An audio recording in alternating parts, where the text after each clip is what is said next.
Assalamualaikum warahmatullahi wabarakatuh.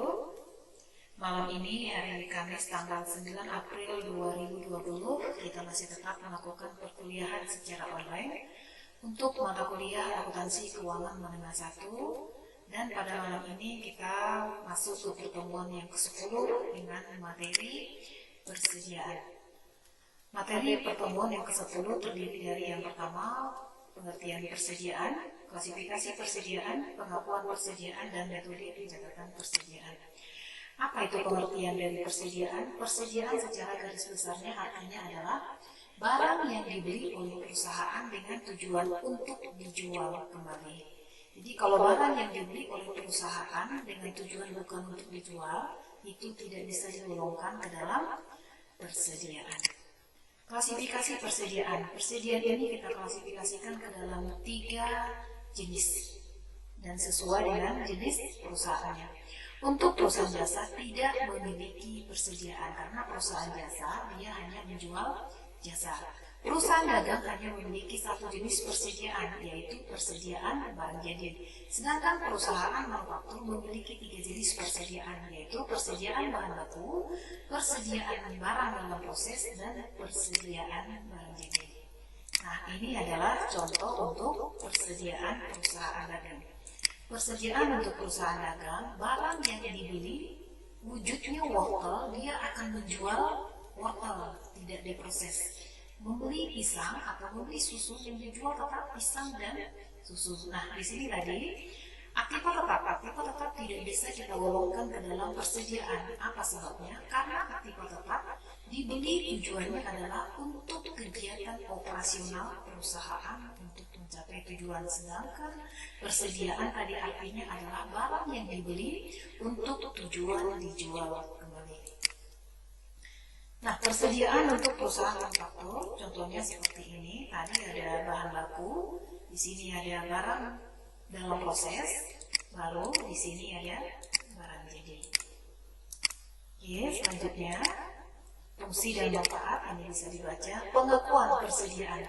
Barang sudah dicatat sebagai persediaan didasarkan pada hak kepemilikannya. Penentuan perpindahan hak atas barang antara lain timbul dalam keadaan. Sini ya, barang dalam proses, barang dalam perjalanan, barang konsinyasi, dan barang angsuran. Apa itu barang dalam perjalanan? Barang perjalanan adalah terdiri dari 2 jenis. Yang pertama ada jenis FOB shipping point atau dalam lokalnya disebut loko gudang. FOB shipping point ini adalah biaya angkut barang dari gudang penjual ke gudang pembeli menjadi tanggung jawab pembeli, sehingga kepemilikan barang telah menjadi hak pembeli dari tempat penjual. Yang kedua ada FOB destination atau perangko gudang. Ini adalah kebalikan dari shipping point. Biaya angkut barang dari gudang penjual ke gudang pembeli menjadi tanggung jawab si penjual, sehingga kepemilikan menjadi hak pembeli saat sudah ada di tempat si pembeli. Kalau tadi si pembeli mempunyai hak setelah dari gudang si penjual, kalau yang destination, hak si pembeli setelah barang tersebut berada di gudang si pembeli. Nah, ini ilustrasinya untuk persediaan dalam perjalanan FOB shipping point. Ini ada gudang penjual, ini ada gudang pembeli. Nah, ini ada jenis angkutannya, bisa melalui darat, laut, ataupun udara. Nah, kalau destination, mulai dari gudang si penjual sampai kepada gudang si pembeli, itu adalah sudah hak si pembeli. Nah, berikutnya ilustrasi untuk persediaan dalam perjalanan. Ini gudang penjual, ini gudang pembeli. Ini adalah jenis angkutannya, bisa melalui laut, darat, dan udara. Nah, tadi kepemilikannya sampai kepada gudang si pembeli, baru barang tersebut adalah milik si pembeli.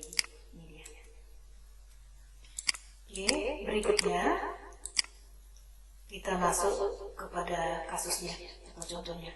Pada tanggal 31 Desember 2011, PT Rijeni memiliki 20.000 unit barang di gudang dan sejumlah barang dalam perjalanan, yakni barang yang dijual tanggal 31 Desember sebanyak 1.500 unit dengan syarat FOB destination, barang yang dibeli dengan syarat FOB shipping point sebanyak 3.000 unit dan oleh penjual telah diserahkan kepada perusahaan pengangkut tanggal 31 Desember 2011 PT Rijani adalah pemegang hak milik atas barang-barang dalam perjalanan tersebut. Maka ini adalah jawabannya ya. Jadi total persediaan barang PT Rijani adalah ini 20.000 adalah persediaan awalnya tadi di sini ya. Ditambah 1.500 ini. Karena kita menggunakan destination, kita menjual kepada langganan, maka barang itu masih hak si penjual. Ini dia 1.500. Nah, di sini kita membeli dengan menggunakan FOB shipping point sebesar 3.000. Nah, FOB shipping point kita membeli barang daripada agen. Barang tersebut setelah keluar dari gudang si penjual sudah menjadi milik kita. Ini dia 3.000. Makanya 20.000 ditambah 1.500 ditambah 3.000 sama dengan 24.500 unit persediaan kita pada saat 31 Desember 2011. Masalah kepemilikan barang yang lain yaitu adalah barang konsinyasi. Sebelum barang tersebut dijual masih tetap menjadi persediaan pihak yang menitipkan atau konsignor, dan pihak yang menerima titipan disebut dengan istilah konsignor tidak mempunyai hak atas barang tersebut sehingga tidak mencatat sebagai persediaannya. Konsinyasi ini bisa kita lihat di warung-warung atau supermarket, yaitu barang yang dititip terlebih dahulu. Setelah barang tersebut terjual, baru si penitip barang mengambil hasil penjualannya. Dan bagi yang dititipkan, keuntungannya adalah fee dari barang yang dititipkan oleh si konsignor. Barang angsuran, hak atas barang tetap pada penjual sampai seluruh harga jualnya dilunasi. Terkadang kita banyak salah ya apabila ada dealer-dealer yang menarik barang yang dikreditkan kepada si pembeli. Kadang-kadang masih separuh jalan sudah ditarik oleh si penjual. Kadang-kadang kita menyalahkan si penjual, padahal sebenarnya barang tersebut tetap milik si penjual. Hanya dalam pencatatan si penjual akan melaporkan barang tersebut dalam persediaannya dikurangi dengan jumlah yang sudah dibayar. Sedangkan untuk catatan si pembeli akan melaporkan barang-barang tersebut dalam persediaannya sejumlah yang sudah dibayarkan. Kita lanjutkan ke video berikutnya.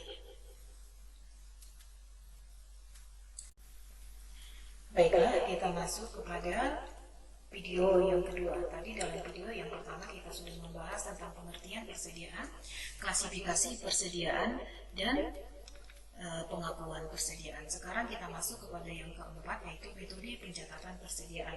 Metode pencatatan persediaan terdiri dari dua jenis, yaitu sistem periodik dengan sistem perpetual.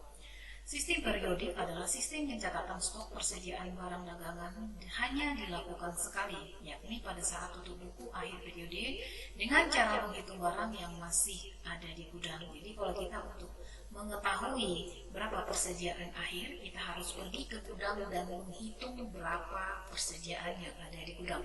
Sedangkan untuk perpetual adalah nilai persediaan selalu diperbaharui sehingga perusahaan bisa mengetahui nilai persediaan dan HPP setiap saat. Artinya, setiap ada pembelian dicatat, ada penjualan dicatat. Jadi, dari persediaan awal ditambah pembelian dikurang dengan penjualan, maka lahirlah persediaan akhir. Jadi kita tidak perlu mengecek ke gudang untuk membuat laporan keuangannya. Berikutnya, perbedaan metode fisik dan perpetual. Untuk metode fisik tidak bisa setiap saat mengetahui laba rugi perusahaan, karena kalau untuk membuat laporan keuangan kita harus ngecek ke gudang. Ya. Dan untuk metode fisik biasanya itu digunakan untuk membuat laporan hanya pada saat akhir periode. Sedangkan untuk metode perpetual, setiap saat dapat menentukan laba rugi perusahaan karena dia melakukan pencatatan berapa pembelian, berapa penjualan, berapa persediaan awal, dan berapa persediaan akhir. Jadi dengan mudah dia akan bisa menyusun laporan keuangan tanpa ngecek berapa sisa barang yang ada di gudang. Dapat diketahui setiap akhir bulan ini ya, untuk metode fisik menghitung stok secara langsung ke gudang, sedangkan metode perpetual tidak perlu. Metode pencatatan persediaan jurnalnya adalah sebagai berikut. Untuk transaksi pada saat pembelian, maka untuk sistem periodik pada saat pembelian ya, jurnalnya adalah pembelian pada kas atau hutang. Sedangkan untuk sistem perpetual persediaan barang dagang pada kas atau hutang.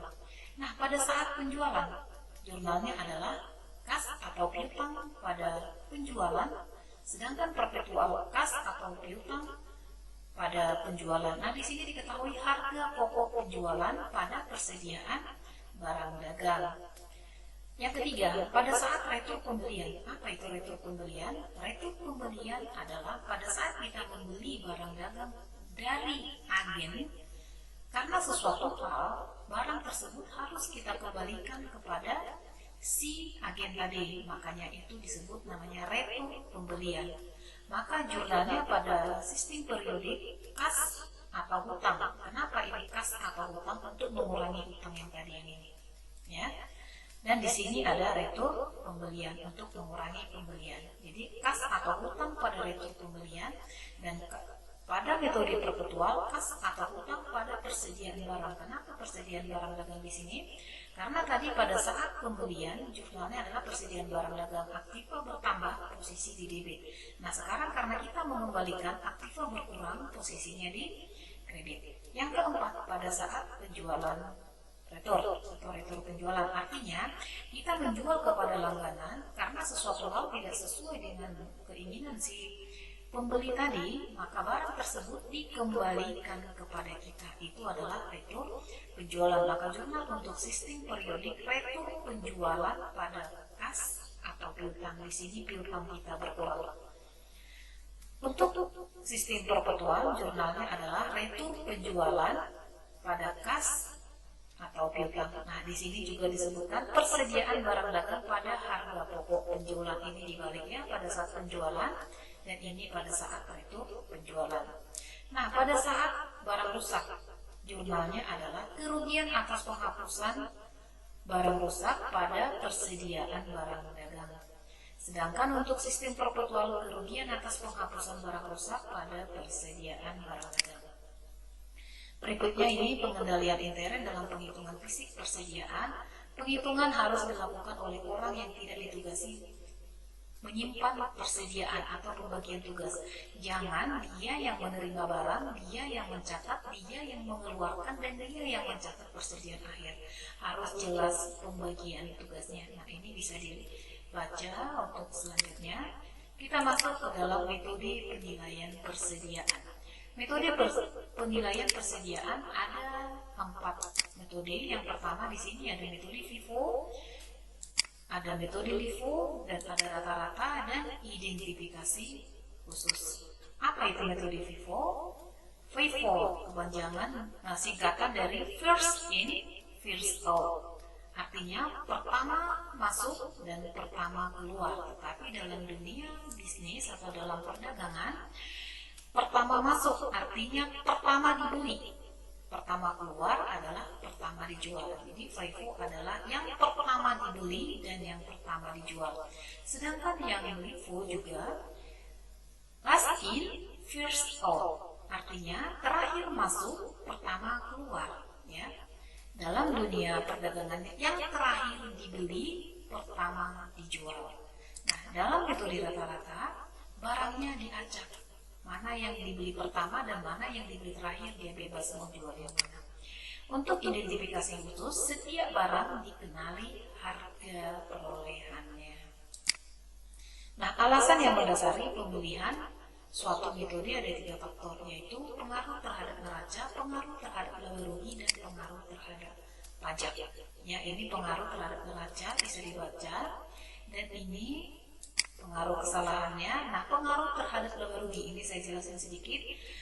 Dengan asumsi ingin menunjukkan laba yang besar. Jadi kalau Anda ingin perusahaan Anda kelihatan labanya yang besar pada saat harga naik, nah, pada saat harga meningkat, maka gunakanlah metode FIFO. Pada saat harga menurun, gunakan metode LIFO. Dan saat harga stabil, gunakan metode average atau metode rata-rata. Itu akan kelihatan labanya besar. Nanti kita praktekkan di dalam kasusnya. Ini adalah pengaruh terhadap pajak pada saat terjadi inflasi. Untuk metode FIFO, bayar pajaknya tinggi karena tadi kelihatannya labanya besar. Sedangkan untuk metode LIFO, bayar pajaknya rendah karena tadi kelihatan asumsi labanya kelihatan kecil. Kita lanjutkan pada video berikutnya.